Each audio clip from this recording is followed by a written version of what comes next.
बहुत सावधानी से कथा सुनिएगा और अपने चित्त में उतारिए। शिव महापुराण की कथा जिसके घर में चल रही है, जिसके टीवियों पर चल रही है, जिसके फेसबुक यूट्यूब पर चल रही है, जिसके मोबाइलों में चल रही है, घर में भले 5 मिनट शिव महापुराण की कथा चले, पर प्रतिदिन अपने मोबाइल को चालू कर 5 मिनट शिव पुराण चालू कर छोड़ दिया। घर में टीवियों पर अगर कथा आए तो भले सुनो चाहे नहीं सुनो, 5-10 मिनट उस टीवी को चालू कर छोड़ा करो, जिससे वो शिव महापुराण के शब्द हमारे घर के वातावरण को शुद्ध करें। भोजन, भजन, धन और नारी, ये 4 पर्दे में अच्छे लगते हैं। क्या क्या? जम के बोलो। भोजन, भजन, धन और नारी, ये 4 पर्दे में अच्छे लगते हैं। भोजन करो तो पर्दे में बैठकर करो, भोजन बनाओ तो पर्दे में बनाओ, और धन भी रखना है तो पर्दे में रखिए, तिजोरी में रखिए। और भजन करना है तो गौमुखी माला भी अपनी गौमुखी के अंतर्गत होना चाहिए, भजन भी पर्दे में हो। और नारी भी जरा सा भोजन। वो दुर्योधन ने कहा शकुनी मामा से, मामा मेरे इतने भाई मर रहे हैं और 5 पांडव नहीं मर रहे, अगर इनको मारना चाहे तो भीष्म पितामह 2 क्षण में मार दे। आखिर ये भीष्म पितामह को क्रोध क्यों नहीं आ रहा, इनको गुस्सा क्यों नहीं आ रहा? तो कहा इनको गुस्सा ना आने का कारण केवल इतना है क्योंकि भीष्म पितामह जब भोजन करने जाते हैं तो भोजन जो भीष्म पितामह करते हैं वो पर्दे में करते हैं। अगर भीष्म पितामह के भोजन पर चंडाल की दृष्टि पड़ जाए तो भीष्म पितामह को क्रोध आ जाए। तो मामा ये बताओ कि उस भीष्म पितामह के भोजन पर चंडाल की दृष्टि पड़ना है तो भीष्म पितामह तो एकांत में भोजन करते हैं, पर्दे में भोजन करते हैं, फिर मैं चंडाल कैसे भेजूं? इतने में शकुनी मामा ने कहा, भांजे तू चंडाल से कम है क्या? तेरी दृष्टि दे, तो तेरी दृष्टि दे। और जैसे दुर्योधन ने कहा, मामा तो मुझे चंडाल कह रहे हो? नहीं कह नहीं रहा, मैं तो प्रैक्टिकल करने की बात कर रहा हूं, प्रैक्टिकल करके देख ले। और जैसे ही दुर्योधन ने भीष्म पितामह के भोजन पर अपनी दृष्टि दी, और आज भीष्म पितामह ने संकल्प ले लिया कि कल का सूर्यास्त होते हुए अर्जुन नहीं देख पाएगा, मात्र भोजन करा और बुद्धि बिगड़ गई। ये भोजन का असर है।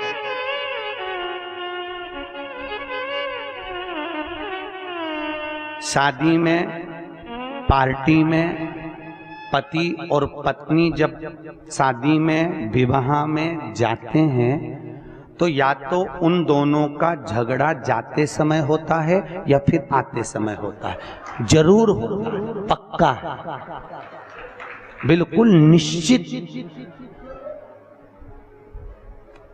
अगर अभी जाते समय अच्छे से जा रहे हैं दोनों स्माइल देते हुए, तो जब गाड़ी पे आएंगे तो वो आगे चलाता रहेगा और ये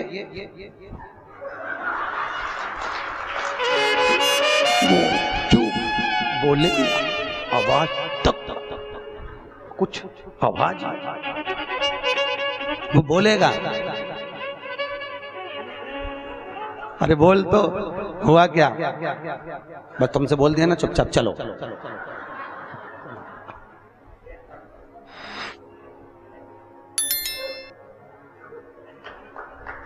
चलो चुपचाप। क्यों? अब कोई समझ तो पाया नहीं, कथा में समझ जाओ। भोजन का असर है, जैसा खाया अन्न वैसा हो गया मन। हमारे अग्रवाल जी द्वारा रोज कथा के बाद में प्रतिदिन शाम को भंडारा प्रसादी रखी जाती है। क्यों? क्योंकि जो भोजन बन रहा है उसमें यहाँ की कथा का पूरा प्रेशर पड़ रहा है और वो अन्न शुद्ध होता जाता है। तो जितना खाकर जाएंगे, घर जाकर भी रात में भी सपने में शंकर जी नजर आएंगे, सपने में भी भोलेनाथ दिखेगा। और शादी पार्टी में से भोजन कर कर आओगे, अब रहने दो, कथा पे चले, तो सपने में भी कुछ नहीं दिखना। भोजन का जैसा खाया अन्न वैसा हो गया मन। भोजन का बड़ा असर पड़ता। जैसा पिया पानी वैसी हो गई पानी, और जैसा पिया दूध वैसा बन गया बुद्धि। बुद्धि गाय से बनती है? दूध से। गौ माता का दूध पियोगे तो गाय जैसे निर्मल हो जाओगे, थैली का पियोगे तो थैली, डब्बा पियोगे तो डब्बा। तुम जैसा दुग्ध का पान कर रहे हो वैसी अपनी प्रवृत्ति बन रही है। भीष्म गीता के अंतर्गत भीष्म पितामह ने बाणों की सैया पर पड़े रहकर अर्जुन को ज्ञान उपदेश दिया। अर्जुन, 4 तरह का भोजन बेकार होता है। अर्जुन ने पूछा, महाराज कौन कौन सा पितामह? पितामह ने कहा 4 तरह का भोजन बेकार है। पहला, अर्जुन, जिस भोजन की थाली को कोई लांग कर चले जाए वो नाली में पड़े हुए कीचड़ के बराबर है। दूसरे नंबर का भोजन, जिस भोजन की थाली में ठोकर लग गई वो कीचड़ के बराबर है। और तीसरे नंबर का भोजन, जिस भोजन की थाली में केश पड़ा हो, बाल पड़ा हो, वह दरिद्रता प्रदान करने वाला होता है। और चौथे नंबर का भोजन, अर्जुन सुन, पति और पत्नी अगर एक ही थाली में साथ बैठकर भोजन कर रहे हो तो वो मदिरा के बराबर होता है, मदिरा के तुल्य है।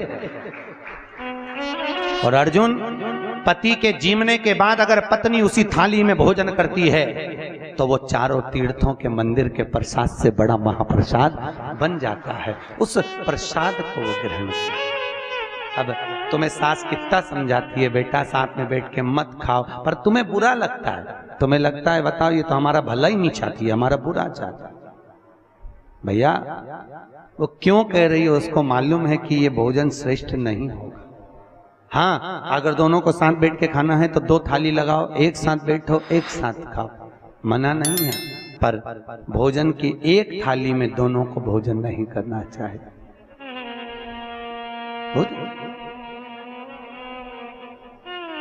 भाई, हमारी प्रवृत्ति, हमारी वृत्ति, हमारा सुख, हमारा मन, भजन, भोजन, धन और नारी पर्दे में श्रेष्ठ लगे, वो सुख है। भगवान शिव की कथा कह रही है। भगवान ब्रह्मदेव को कहा गया आप सृष्टि की रचना करो। ब्रह्मा जी ने कहा सृष्टि कैसे बनाना है, तो भगवान शिव ने अपना अर्धनारीश्वर स्वरूप का दर्शन किया। पर ब्रह्मा जी को समझ में नहीं आया। ब्रह्मा जी ने अर्धनारीश्वर स्वरूप का दर्शन कर कर उनको समझ में नहीं आया, तो उनको लगा आधा पुरुष और आधा नारी बनाना है। उन्होंने किन्नर उत्पन्न कर दिए। अब जैसे किन्नर उत्पन्न करे तो पूरी सृष्टि किन्नरों की हो गई। भगवान शंकर ने आकर देखा तो शिव जी बोले ये क्या बना दिया ब्रह्मा जी? ब्रह्मा जी बोले आप ही ने तो बोला था कि आधा पुरुष आधा नारी बनाओ। अरे भगवान शंकर बोले मैंने तुमसे कहा था पुरुष और नारी बनाओ, तुमने दोनों को भेला करके बना दिया, इकट्ठा। अलग अलग बनाइए, अलग अलग निर्माण करिए। तब ब्रह्मा जी ने अपनी जंघा से मनु शत्रुपा को उत्पन्न करा, अपने हृदय से दक्ष को उत्पन्न करा। मनु शत्रुपा को प्रकट कर कर उत्तान पात प्रियवत कन्या देवहूति प्रसूति आकुति प्रकट हुई। उसी में एक थी माता प्रसूति। क्या नाम है? माता।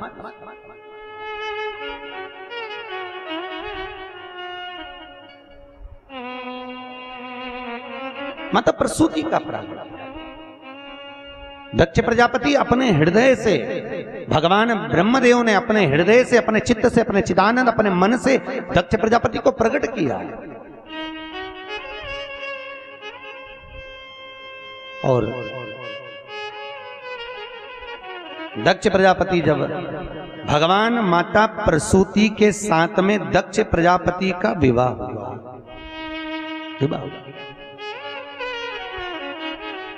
दक्ष प्रजापति और प्रसूति दोनों का मंगल विवाह हुआ।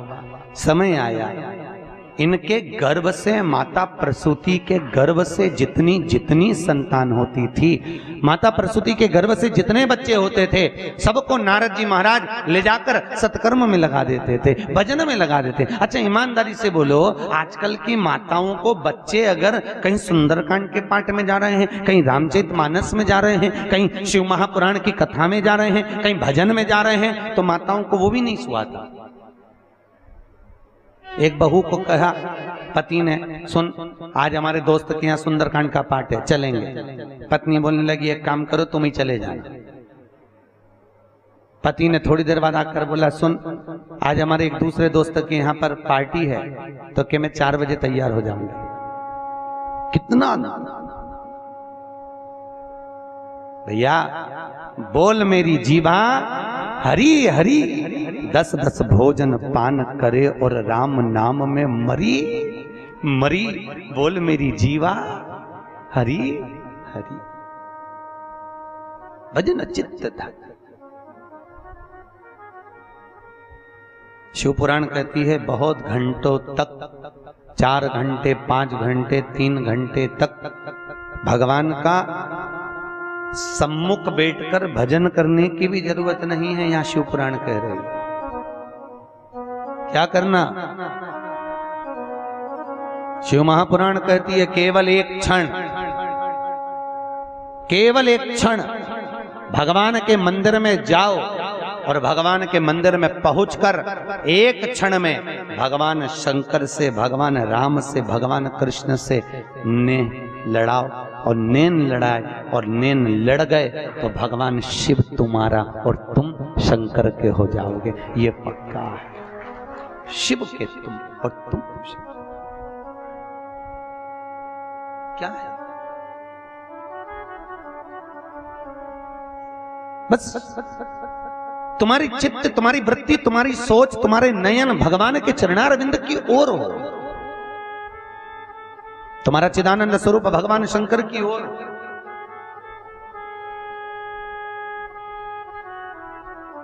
कहां मिलते हैं भगवान? बोले अरे बोलो तो शिव कहां मिलेंगे?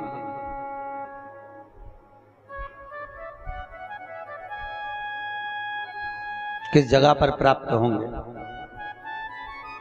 शिव महापुराण की कहती है शंकर को ढूंढने का सबसे सुंदर तरीका, कहीं मत जाइए, किसी स्थान पर नहीं, किसी जगह पर नहीं। अगर शंकर को ढूंढना है अपने ही घर में, जिस देवालय में आप पूजन करते हो वहां एक छोटा सा लिंग जो रखा हुआ है, वो लिंग में ही शंकर की प्राप्ति होगी। उस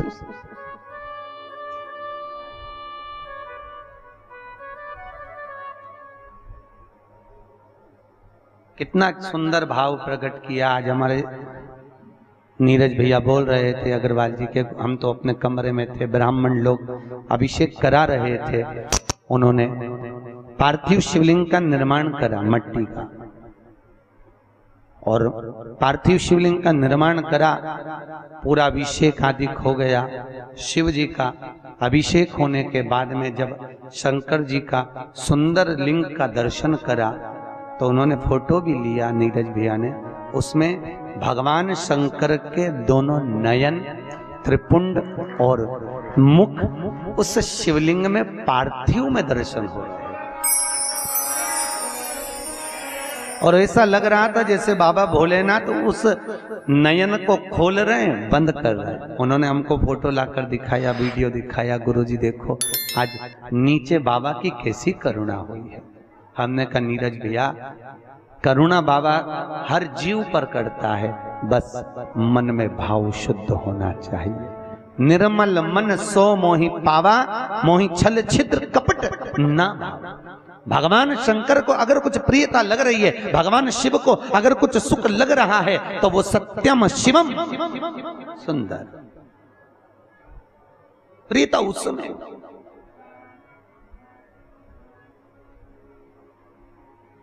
लोग मंदिर रोज जाते हैं?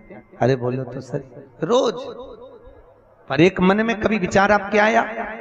एक पत्थर का टुकड़ा मंदिर के अंदर गया, एक पत्थर की मूर्ति मंदिर के अंदर गई, एक पत्थर की शिला मंदिर के अंदर गई, एक पत्थर की मूर्त मंदिर के अंदर गई, एक पत्थर का टुकड़ा मंदिर में गया और वो भगवान बन गया। और इंसान कई सालों से मंदिर जा रहा है तो भी वो सही इंसानी नहीं बन पाया है।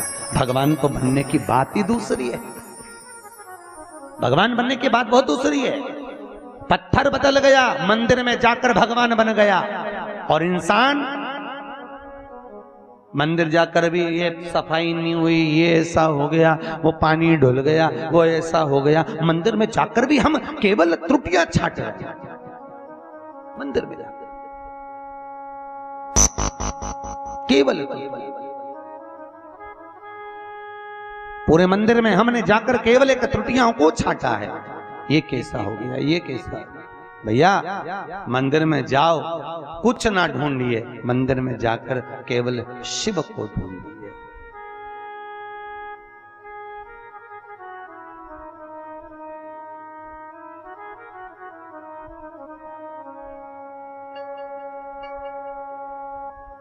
कहां मिल सकते हैं शिव? भगवान दक्ष प्रजापति सती मैया का विवाह हो गया, प्रसूति का विवाह हो गया। प्रसूति के विवाह के बाद में जितने बच्चों ने जन्म लिया उन सारे बच्चों को नारद जी ने सत्कर्म में लगा दिया। निवेदन है आपसे, बच्चों को कार मत दिलाओ, बच्चों को दिलाना है तो श्रेष्ठ संस्कार दिलाओ। क्यों? बच्चों को कार दिलाओगे तो बच्चे बेचकर खा जाएंगे, संस्कार दिलाओगे तो बच्चे कारों की लाइन लगा देंगे। कार घर में शोभा तब देगी जब बच्चों में संस्कार होंगे। जिन बच्चों में संस्कार ही नहीं है तो कार दिलाकर शोभा कहां से लेकर आओगे साहब? क्या करोगे शोभा? वो धन किस काम का